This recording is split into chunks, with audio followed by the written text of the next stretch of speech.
지난주 우리가 월요일부터 금요일까지 성경을 읽은 분들이라면 월요일부터 금요일까지 성경이 다루고 있는 성경 통독의 스케줄을 따라서 다루고 있는 내용은 한 인물에 초점을 기울이고 있다는 것을 여러분 알게 될 거예요. 그 인물이 누구일까요? 바로 요셉이라고 하는 인물입니다. 성경에 등장하는 2930명의 수많은 성경 인물들 가운데 예수 그리스도의 생애와 또 그분의 품성, 그리고 예수 그리스도께서 장차 오셔서 행할 일들을 그의 생애를 통해서 가장 우리들에게 두드러지게 나타내주고 있는 한 사람을 꼽으라면 단연 요셉입니다. 우리들은 요셉의 생애를 그 파란만장한 삶을 네 벌의 옷으로 우리는 정리를 해볼 수가 있습니다.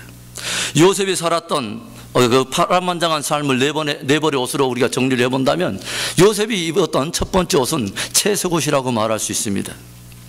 요셉은 그 어떤 형제들보다 가장 많은 하나님의 그 아버지의 사랑을 받았던 사람이고, 또 형제들이 입어보지 못한 아버지 야곱이 친히 지어준 채색 옷을 입었던 사람입니다.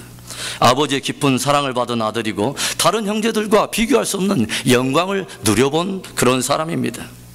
두 번째로 요셉이 입었던 옷은 종의 옷이라고 말할 수 있습니다. 아버지의 큰 사랑을 받았던 요셉이 형제들에 의해서 미디안 상고에게 팔려가더니 나중에 애굽에 팔려서 보디발의 집에서 수십 년 동안을, 10년이 넘는 그 많은 기간 동안을 종살이를 하게 되는 것을 우리가 보게 됐죠. 그 다음 세 번째 입었던 옷은 죄수의 옷이라고 우리가 말할 수 있습니다. 요셉은 종살이를 하다가 스스로는 죄를 짓지 않았지만 죄가 없는 자로서 억울한 누명을 쓰고 감옥에 갇혀서 죄수의 생활을 하게 되는 것을 우리가 보게 되죠. 그리고 마지막 요셉이 입었던 네 번째 옷은 대제국 애굽을 다스리는 총리의 옷이었습니다.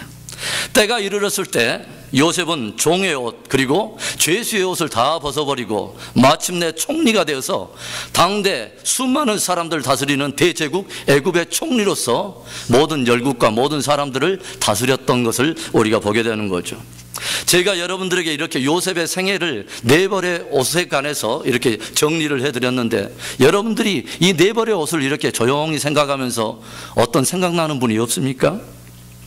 예수님께서는 하나님 아버지의 영광이요 그의 본체의 형상으로서 하나님의 충만한 사랑 안에 거하셨던 분입니다.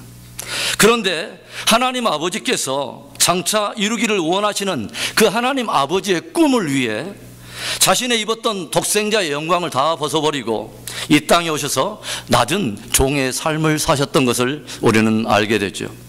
그리고 예수님은 스스로 죄가 없으셨지만 모든 인류의 죄를 담당하시려고 스스로 죄의 모양을 취하시고 자신을 십자가에 내어주심으로 죽임을 당하셨습니다.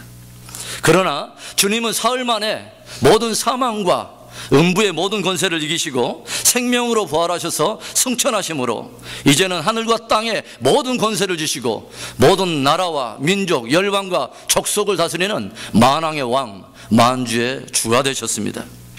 이처럼 요셉의 생애는 예수 그리스도의 생애와 밀접하게 연결이 되어 있다고 하는 것이죠. 한 사람이 평생을 살아가면서 자기의 우리 그리스도의 최고의 영광된 삶이라면 내 삶의 한 부분이라도 예수 그리스도의 생애의 한 흔적이 드러날 수 있도록 살 수만 있다면 그것이 저와 여러분들의 최고의 영광인 줄로 믿습니다. 오늘 우리는 역사의 한 시대에 태어나서 하나님께로부터 한 시대의 주옥같이 쓰임받았던 요셉의 인생을 우리가 조명해 보면서 진실로 하나님의 사람은 어떤 사람인가, 하나님은 어떤 사람을 쓰시는가 하는 것을 함께 묵상해 보면서 함께 은혜를 나누려고 합니다. 이 시간 말씀을 전하는 저와 여러분에게 성령이 부어주시는 큰 은혜가 있기를 주의 이름으로 축원합니다. 그렇다면 하나님의 사람, 하나님께서 쓰시는 사람은 어떤 사람일까요? 첫째로는 하나님의 비전과 섭리를 깨닫는 사람입니다. 따라해 봅시다. 하나님의 비전과 섭리를 깨닫는 사람. 우리가 흔히들 요셉을 어떻게 부릅니까? 꿈의 사람이라고 부르죠. 꿈의 사람 요셉이라고 부릅니다. 요셉이 아버지의 심부름을 하려고 그 아버지 있는 곳을 떠나서 형제들이 양떼를 치고 있는 도단성에 도착했을 때 그 형제들이 멀리서 자기들을 향해서 걸어오는 그 요셉을 향해서 무엇이라고 부릅니까? 저기 꿈꾸는 자가 오도다 라고 말을 하죠. 꿈꾸는 자가 오도다. 형제들이 요셉을 부르는 그 별칭은 꿈꾸는 자였습니다. 그러면 그때 요셉은 어떤 꿈을 꾸었다는 말입니까?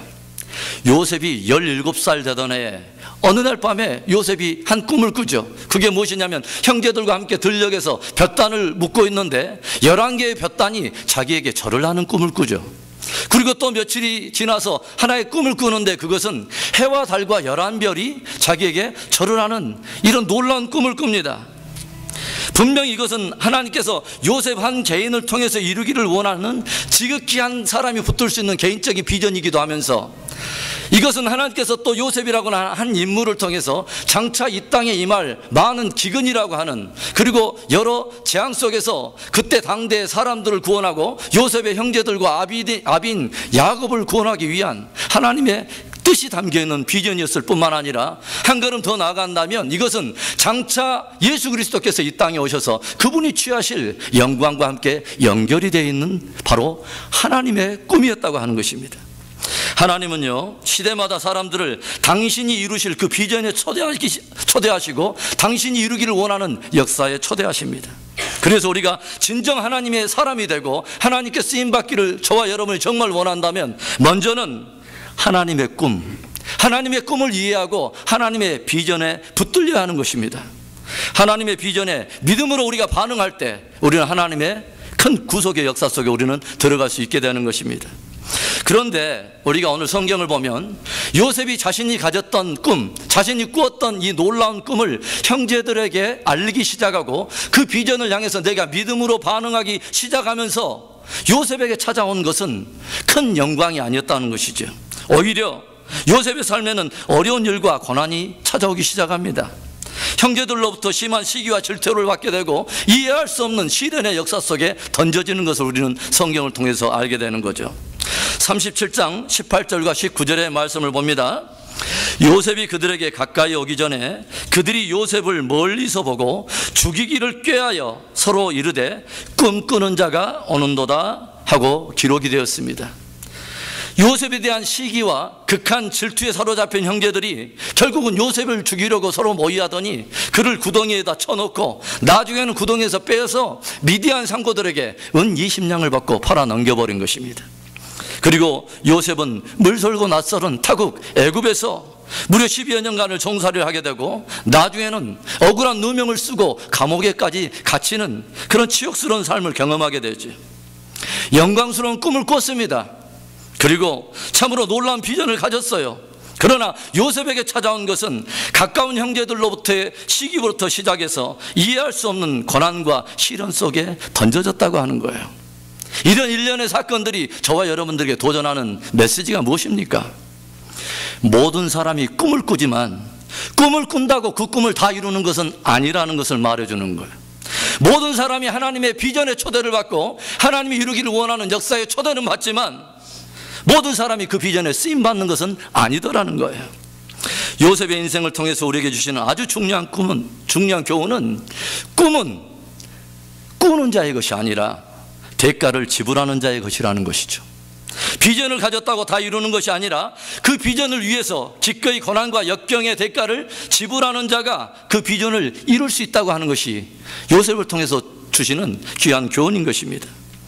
치러야 될 대가를 두려워하는 사람은 절대로 비전을 이룰 수 없습니다.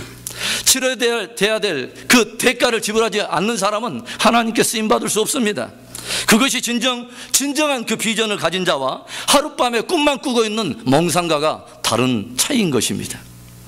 올림픽에 나갈 선수들이 그 마지막 취할 영광을 위해서, 정상의 자리를 위해서 얼마나 혹독하게 자기 자신을 절제하고 훈련 속에 내어 던지는지 여러분 아십니까? 그런 시간들이 없이 어떻게 꿈이 이루어질 수 있겠어요? 그런 시간들이 없다면 절대로 좋은 제목, 좋은 인물은 만들어지지 않는 것입니다. 여러분, 콩나물이야 열흘만 물 주고 잘 가꾸면 콩나물 누구나 먹을 수 있어요. 그러나 도라지는요 1년은 지나야 먹을 수 있고요, 더덕은 3, 4년이 지나야 좋은 더덕의 가치가 있는 거예요. 더군다나 인삼은 5, 6년은 길러야 인삼으로서의 최고로의 그 가치를 갖는다고 합니다. 여러분, 요셉이 우연히 요셉이 된 게 아니에요. 우연히 꿈의 사람이 나온 게 아니에요. 하나님의 사람이라고 우연히 그렇게 부른 게 아니에요. 요셉은 우연히 하루아침에 만들어진 게 아니라는 거죠. 채색옷이 벗겨지는 아픔이 있었습니다. 구덩이에 떨어지는 수치가 있었어요. 이리 팔리고 저리 팔리는 수모가 있었습니다. 오랜 동안 사람들에게 잊혀지는 참으로 외로운 시간들이 있었습니다. 그러나 그 고난과 시련의 화덕 속에서 장차 애굽 온 땅을 다스릴 총리가 그 안에서 빚어지고, 하나님께서 그분의 구원의 역사를 위해서 맡기실 만한 일들을 감당할 수 있는 하나님의 사람이 빚어지고 있었다고 하는 것입니다.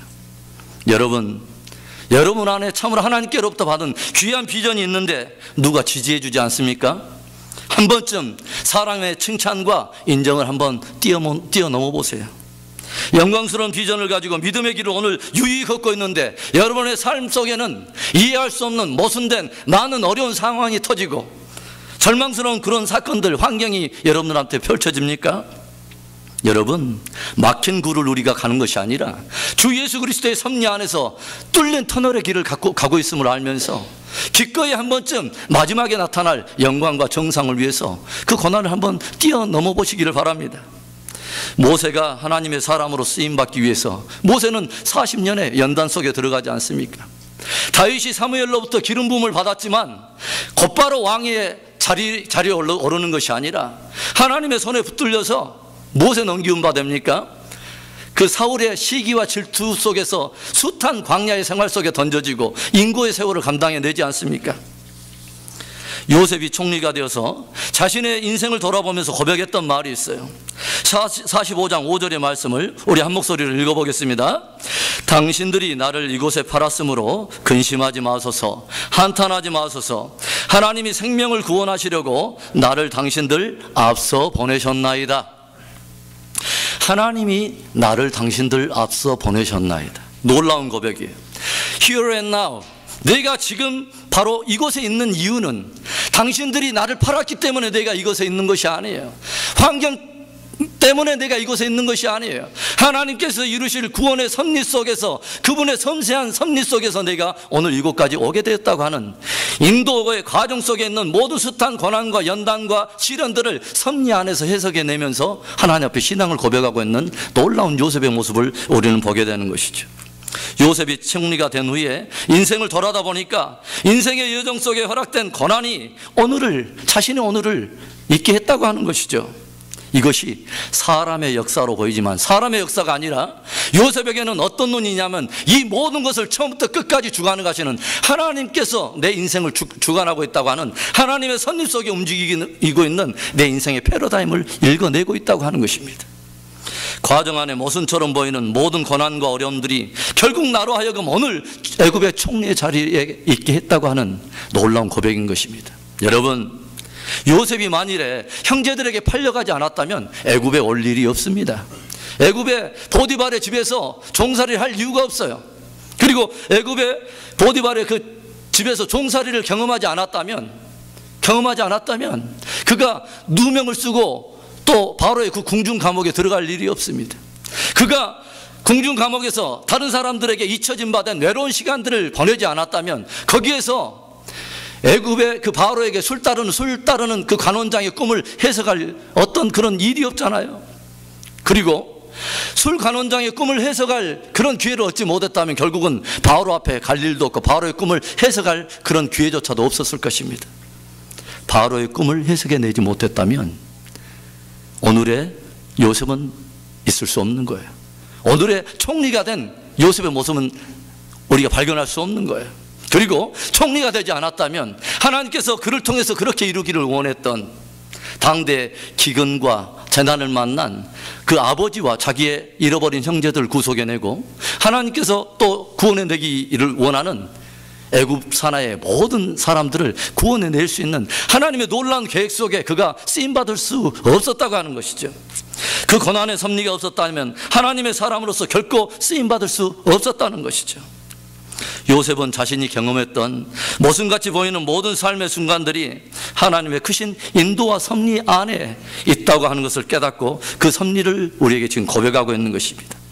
만일 저와 여러분이요, 하나님께서 우리를 위해서 우리를 통해서 이루기를 원하는 그분의 선하신 계획을 우리가 깨닫고, 그것을 위해서 하나님께서 오늘이라고 하는 이 시간을 하나님께서 섬세하게 나를 지금 빚어가시고 있다고 하는 그분의 섭리를 깨달을 수만 있다면, 오늘에 허락된 고난과 역경이 온다 할지라도 우리는 그것을 마침내 하나님께서 가져올 그분의 선하심을 바라보고 우리는 거뜬히 승리하면서 감사하면서 이길 수 있을 거예요. 그래서 하나님의 꿈을 꾸는 자, 그리고 그 비전을 붙드는 자가 고난과 어려움 속에서도 더 굳게 확신하고 붙들어야 될 것은 뭐냐? 하나님의 선하신 섭리인 것이요. 하나님 나를 향해서 선하신 섭리 가운데 오늘 나를 인도해 가고 계신다. 헬라의 표현을 보면 시간을 나타내는 두 가지의 서로 다른 단어가 있습니다. 하나는 일상적인 시간, 연대기적인 시간으로서의 크로노스라고 하는 단어가 있어요. 그리고 또 하나는 하나님께서 그분의 구원의 일들을 이루기 위해서 특별히 구별하신, 하나님의 구원과 관계 있는 특별히 구별한 그런 시간을 카이로스라고 하는 단어로 표현을 하고 있어요. 저와 여러분이 하나님의 섭리와 계획을 깨닫지 못할 때는 저와 여러분들은 지극히 일상적인 연대기적인 시간을 살 수밖에 없을 거예요. 그러나 저와 여러분이 하나님께서 이루기를 원하는 그분의 꿈과 비전에 붙들려 있다면 오늘에 허락된 역경과 고난조차도 하나님의 귀한 구별하신 카이로스의 시간 안에 있다고 하는 거예요. 오늘도 주님은 저와 여러분들을 통해서 귀한 일들을 계획하시고 하나님의 비전 속에 이 아침에 우리를 초대하고 계십니다. 여러분 모두가 하나님의 비전과 섭리를 깨달아서 한 시대에 주옥같이 쓰임받았던 요셉처럼 저와 여러분도 하나님의 귀한 일에 쓰임받는 은혜가 있기를 주의 이름으로 축원합니다. 하나님께 쓰임받는 사람, 그리고 하나님의 사람은 어떤 사람입니까? 둘째로 자신을 깨끗게 하는 사람입니다. 따라서 합시다. 자신을 깨끗게 하는 사람. 하나님께 쓰임받는 인생. 성경의 수많은 사람들 가운데 하나님께로 한 시대에 쓰임을 받았던 사람들의 공통적인 특징이 하나 있다면 자신을 하나님 앞에 늘 정결케 지켰다고 하는 것입니다. 우리가 요셉이라고 하는 한 인물의 태생을 바라보면서 요셉은 태어날 때 그렇게 썩 좋은 가정 환경이 아니었다는 것을 알게 돼요. 요셉에게는요, 그 아버지 야곱의 4아내가 있었고 그 아내로부터 많은 아들들이 나면서 배다른 이복 형들이 10명이나 있었습니다. 그러니까 이 가정 안에 관계 구조가 매우 복잡했다는 것을 우리가 알 수 있죠. 오늘날 젊은 청소년들이 탈선하는 이유의 출발이 어디입니까? 어떤 가정의 결손을 이유로 그들이 어떤 그 탈선해 가기 시작하지 않습니까? 그런데 이 복잡한 이 환경을 이유로, 자기의 어떤 그 복잡한 형제 구조를 이유로 요셉이 어떤 탈선이나 어떤 타락의 그런 빌미를 주지 않았다는 것을 우리가 보게 돼요. 지극히 요셉은 얼마든지 타락할 수 있고 탈선할 수 있는, 다른 사람들 같으면 그렇게 할 수 있는 그런 환경을 오히려 그런 타락이나 탈선의 빌미로 주지 않고 아주 건강하게 올바르게 자라간 우리 요셉을 우리가 보지 않습니까? 요셉이 형제들에게 팔려서 애굽 바로의 시위대장인 보디발의 집에 갔을 때 성경이 우리들에게 보여주는 요셉의 모습은 어떤 모습입니까? 매우 청렴하고 정직한 모습을 보여줘요. 매우 청렴하고 정직한 모습을 우리에게 보여줍니다. 종으로 팔려갔다고 자기 신세 한탄을 하지 않았습니다. 왜 나를 하나님은 그 영광대 비전을 보여주더니 이렇게 시련의 구덩텅이로 나를 빠뜨리고 이런 곳에 인도하냐고, 나로 하여금 채색 옷의 영광을 다 벗겨버리고 이런 수치와 수모의 이런 노예 옷을 입게 하냐고 하나님을 원망하지 않았어요. 자신을 팔았다고 형제들을 원망하지 않았어요. 될 대로 되라는 식으로 자신의 인생을 방탕에 내어던지지 않았다고 하는 거예요. 오히려 요셉은 청렴하고 깨끗한 삶을 살더니 보디발의 신임과 총애를 얻으면서 한 가정의 모든 일들의 재반 업무를 다 관장하는 놀라운 사람으로 쓰임을 받는 것을 우리는 보게 돼요. 그런데 이렇게 승승장구하고 사람들의 인정을 받기 시작하던 요셉에게 하나의 유혹이 찾아와요. 이상한 아주머니가 자꾸 눈에 티가 들어간 것도 아닌데 한 눈을 찡긋찡긋하면서 자꾸 유혹을 하기 시작해요. 그것도 자기가 섬기는 주인 보디발의 아내가 말입니다. 여러분 한번 조용히 생각해 보세요. 노예인 요셉의 입장에서 결코 주인 보디발의 아내는 쉽게 볼 여자가 아니에요. 쉽게 무시할 수 있는 그런 여자가 아니었어요. 항상 유혹은요, 어떨 때는 권위의 이름으로 여러분에게 오는지 아십니까? 그리고 이 요셉은 이때가 한참 청년의 정욕이 넘칠 때였어요. 그 유혹이 얼마나 집요하든지 날마다 이 유혹이 있었다고 성경이 말하잖아요. 그러던 어느 날 마침 주인도 없고 그 집안에는 보디발의 아내와 그리고 요셉 이 두 사람만 남는 그 절호의 찬스가 온 거예요. 요셉에게 말고 그 여자에게. 그런데 이 여자가 또다시 노골적으로 요셉의 옷을 붙잡더니 동침하자는 거예요. 이때 요셉이 무엇이라고 말합니까? 이때 요셉이 들려준 말이 39장 9절의 말씀입니다. 이 집에는 나보다 큰 이가 없으며 주인이 아무것도 내게 금하지 아니하였어도 금한 것은 당신뿐이니 당신은 자기 아내임이라. 그런즉 내가 어찌 이 큰 악을 행하여 하나님께 득죄하리이까. 이 집에는 주인이 나를 신뢰해서 아무것도 금하지 않고 모두 다 나에게 맡겼지만 주인이 말로 금하지 않았어도 내가 넘지 않아야 될 그 선이 있다면 바로 당신입니다. 나를 신뢰함으로 모든 것을 다 맡겨준 주인을 배반하고 그 주인이 나를 충성되게 여겨서 나를 신뢰하고 맡겨준 모든 것들을 다 감당하는데 그 선을 넘어서 내가 윤리적으로 도덕적으로 하지 않아야 될 것을 행함으로 해서 그 주인을 배신할 수는 없다는 거예요. 그리고 그 고백을 하면서 마지막에 그가 이런 고백을 덧붙이는 거죠. 내가 어찌 이 큰 악을 행하여 하나님께 득죄하리까. 내가 어찌 이 큰 악을 행하여 하나님께 득죄하리까. 우리가 하나님의 사람이라고 부르는 요셉 안에는요, 다른 사람들 안에 없는 하나의 아주 귀한 것이 있었다고 하는 거예요. 요셉의 마음에 늘 있었던 것이 뭐냐? Here and now. 바로 지금 하나님의 현존 앞에 내가 서 있다고 하는 코람데오 신앙 말입니다. 사람들은 적당히 넘어갈 수 있어요. 사람들은 안 볼 수 있고 사람들은 속일 수 있어요. 그러나 하나님은 알고 계시고 보고 계신다고 하는 거예요. 졸지도 않고 주무시지 않는 하나님께서 나를 지켜보고 계신다고 하는 거예요. 요셉이 살아가면서 겪었던 여러 고난과 많은 유혹의 순간에서도 스스로를 정결하게 지켜갈 수 있었던, 깨끗함으로 단장할 수 있었던 것이 왜 그가 지킬 수 있었느냐면 하나님을 경외하는 믿음이 그 안에 있었기 때문이에요. 결국 요셉은 이 일로 누명을 쓰고 감옥에 갇히게 됩니다.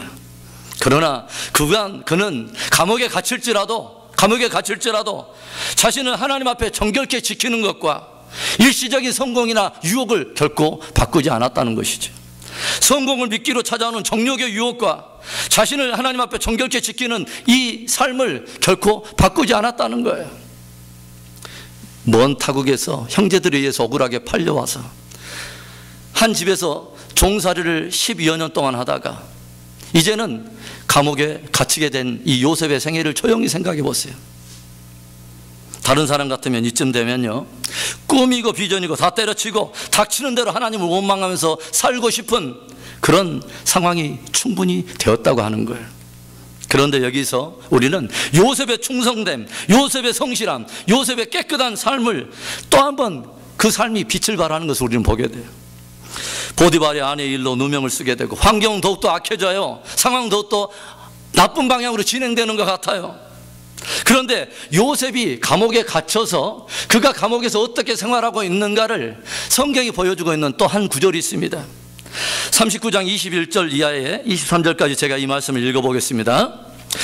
여호와께서 요셉과 함께 하시고 그에게 인자를 더하사 전옥에게 은혜를 받게 하시매 전옥이 옥중 죄수를 다 요셉의 손에 맡김으로 그 재반 사물을 요셉이 처리하고 전옥은 그의 손에 맡긴 것을 무엇이든지 돌아보지 아니하였으니 이는 여호와께서 요셉과 함께 하심이라.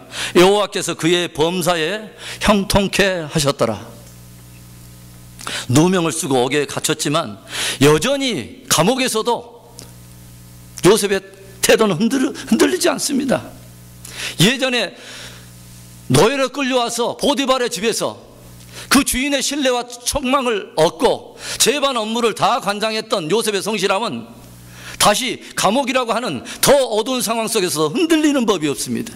거기에서도 열심히 성실하게 정직하게 자신을 청결케 하고 성실하게 그 맡겨진 일들을 했더니 전옥이 그 자기가 할 일을 다 요셉의 손에 맡김으로 인해서 모든 죄수를 간장하는 것을 요셉이 하게 되었다고 하는 것이죠. 여러분, 장소가 문제가 아니에요. 환경이 문제가 아닙니다. 관건은 내가 어떤 사람이냐, 그것이 문제인 거예요. 하나님 앞에 나는 어떤 사람이냐, 그게 중요한 거예요. 요셉이 감옥에 갇힌 이 고난의 상황 속에서 이 고난의 상황과는 전혀 어울리지 않는 그런 단어 하나가 나와요. 그게 뭐냐면 형통함이라고 하는 단어가 나와요. 아니, 감옥에 갇혀 있는데 이게 형통함입니까? 이 감옥에 갇힌 이 상황과 형통함이라는 이 단어가 어울리는 단어예요. 그런데 여러분, 오늘 이 본문을 통해서 하나님께서 오늘 이 말씀을 듣는 저와 여러분 안에 확실히 심어주기를 원하고 새기기를 원하는 중요한 것은, 성경은 형통을 어떻게 정의하느냐 하는 거예요. 성경이 말하는 형통함이란 무엇이냐? 고난을 벗어나는 것이 형통이냐? 아니라는 거예요. 명예와 부를 축적하는 게 형통이냐? 아니라는 거예요. 권력과 정상의 자리에 오르는 게 형통이냐? 아니라는 거예요. 하나님이 함께 하시는 것이 형통이라는 거예요. 성경이 말하는 형통은 환경에 상관없이, 조건에 상관없이, 장소에 상관없이 하나님이 함께 하시는 것이 형통이라는 거예요. 그 당대에요, 많은 노예들도 있었을 거예요. 요셉 아닌 많은 종들이 있었을 거예요. 그러나 그들에게는 하나님께로부터 오는 꿈과 비전이 없었습니다. 그리고 꿈과 비전이 있었다 할지라도 그것을 위해서 기꺼이 대가를 지불하는 사람이 없었어요. 대가를 지불할지라도 하나님 앞에 그 고난과 역경의 현장 속에서 자신의 성결함을 지키고 거룩함을 지키는 자가 없었습니다. 오직 한 사람, 요셉. 오직 한 사람, 요셉. 그 사람만이 그 비전에 합당한 그릇으로 자신을 준비하여 정귀하게 쓰임받게 된 것을 우리에게 보여주고 있는 것입니다. 하나님의 집에는 금그릇도 있습니다. 은그릇도 있어요. 질그릇도 있습니다. 그러나 이 모든 일에 너희 스스로를 깨끗게 하면 하나님의 선하신 일을 위하여 너희들은 예비함이 되리라 하고 바울이 디모데에게 들려줍니다. 하나님은요, 깨끗한 그릇을 쓰십니다. 상황과 장소가 문제가 아니에요. 여러분, 하나님 앞에 정직해 보세요. 물질에 대해서 정직해 보시고요, 시간에 대해서 정직해 보시고, 모두 하나님께서 말씀하시는 진리에 대해서 정직하게 믿음으로 반응해 보세요. 그래서 참된 성도의 능력은 거룩에 있는 거예요. 참된 교회의 능력은 뭐냐? 거룩한 거예요. 내가 거룩하니 너희도 거룩할지니라. 사랑하는 성도 여러분, 시대가 변하고 환경이 변해도요, 신앙의 원리는 항상 동일한 것입니다.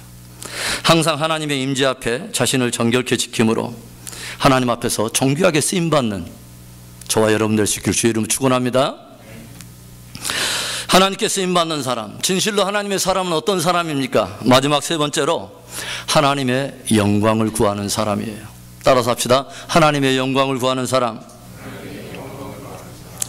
세상에는 많은 성공담들이 있습니다. 많은 실패를 딛고 일어선 수많은 정치인들의 이야기부터 시작해서 많은 스포츠맨들, 사업가들, 과학자들, 음악가들, 뼈를 깎는 아픔과 역경의 순간들을 극복하고 마침내 정상의 자리에 오른 그들의 성공담을 우리는 들어보면서 많은 감동을 우리는 얻게 돼요.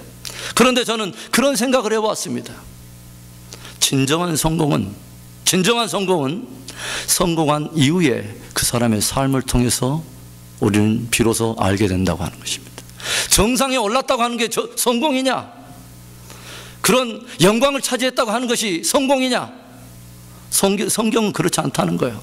성공한 이후에 그 사람의 삶을 한 번쯤 우리에게 요셉을 통해서 보여주는 것이죠. 하나님이 귀한 섭리 속에서 고난과 역경을 이기고 총리의 자리에 오른 그 요셉이 자신의 가지고 있는, 자신에게 주어진 축복과 영광을 어떻게 풀어내는가를 우리에게 보여주는 것입니다. 진정으로 하나님의 은혜 속에서, 섭리 속에서 붙들려서 진짜 하나님의 영광을 구하고 있다고 고백하는 사람이라면 하나님의 은혜로 말미암아 차지한 그 영광과 축복을 어떻게 풀어낼 것인가 하는 것을 성경이 우리에게 보여주는 것입니다. 요셉은 자신에게 주어진 총리라고 하는 권력으로 형제들을 압제하지 않았습니다. 형제들을 군림하지 않았어요. 자기를 팔아넘겼다고 그들에게 복사하는 그런 옹졸한 그런 삶을 보여주지 않아요. 그리고 총리로서 스스로 다 이루어낸 것처럼 스스로 영광을 취하지도 않습니다. 요셉은 진실로 형제들을 뜨겁게 용서했을 뿐만 아니라 기근을 만나 위기 가운데 있는 그들의 생명을 살리고, 그리고 하나님께서 자기를 통하여 이루기를 원하셨던 그 구원의 통로로 쓰임받는 것을 우리는 보게 됩니다. 요셉은 자신에게 주어진 축복과 영광을 형제들을 섬기고 또 열방과 이웃을 향한 하나님의 구원의 계획을 위해서 아낌없이 헌신하고 있는 것을 우리에게 보여줍니다. 하나님께서 주신 삶의 축복과 은혜를 모두 동원해서 아버지와 그 형제들을 봉양하고 애굽 산하에 기근 만난 7년이라고 하는 적지 않은 시간을 기근 만나서 위기를 당한 그들을 다 구속해내는 놀라운 하나님의 사람으로 쓰임받게 되는 것을 우리는 보게 돼요. 오래전에 자신이 꾸었던 그 꿈이 한 개인의 야망을 이루라고 주신 것이 아니라 형제들을 살리라고, 잃어버렸던 영혼들을 살려내라고 하나님의 그 뜨거운 마음을 꿈을 통해서 요셉에게 보여주면서 하나님의 위대한 꿈과 비전에 요셉을 초대하신 것입니다. 그리고 요셉은 그 주어진 하나님의 꿈과 비전에 자기의 모든 것을 걸고 믿음으로 반응하고 기꺼이 대가를 지불했더니 하나님께서 그를 정결케 하고 그 어려운 고난 속에서 스스로를 지켜낸 그 요셉을 존귀하게 마침내 쓰시더라고 하는 거예요. 2012년 타임지가 뽑은 세계에서 가장 영향력이 있는 100인 중에 미식 축구 선수 한 사람이 뽑힌 것을 여러분 아십니까? 그의 이름은 팀 티보우라고 하는 사람이에요. 미국의 많은 언론과 팬들이 그를 주목한 그 이유는 그의 뛰어난 축구 실력도 실력이지만 늘 그가 경기장에 나가면서 요한복음 3장 16절이 쓰여있는 아이패치를 붙이고 경기 때마다 그 출전하는 그의 독특한 모습과 승리를 항상 할 때마다 독특한 포즈를 통해서 기도를 하던 그의 신앙의 모습에 모든 언론이 주목을 했던 거예요. 이 티보우로 인해서 요한복음 3장 16절은 모든 사람들에게 알려지기 시작하면서 인터넷 그 구글에서 121억 2천만 번의 놀라운 검색 건수를 기록했다고 합니다. 모든 사람들이 우러러보는, 모든 사람들이 부러워하는 그 정상의 자리에 있던 이 젊은이의 마음속에 자기의 뛰어난 실력보다도 모든 사람들에게 오히려 더 드러내기를 간절히 원했던 것은 자기의 뛰어난 실력과 자기가 차지한 영광과 축복이 아니라 모든 사람들이 들어 구원 얻기를 원해서 요한복음 3장 16절을 더 간절히 저들이 알기를 원했다는 것이죠.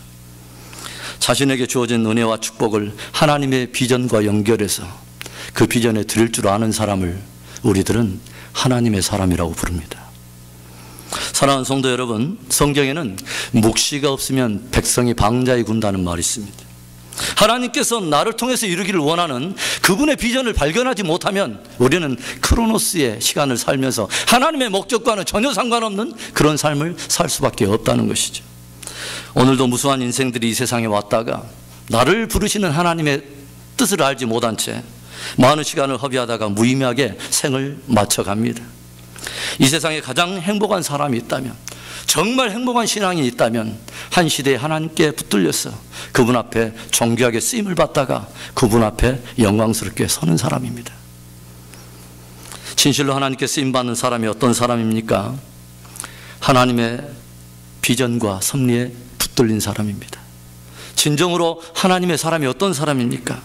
하나님 앞에 자신의 정결함으로 늘 준비하고 있는 사람입니다. 진실로 하나님께 쓰임받는 사람이 어떤 사람입니까?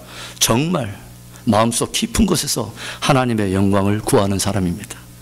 오늘 요셉처럼 저와 여러분도 하나님의 사람으로서 한 시대에 존귀하게 쓰임을 받다가 주님 앞에 영광스럽게 서는 귀한 저와 여러분들 되시기를 주의 이름으로 축복합니다. 기도하겠습니다.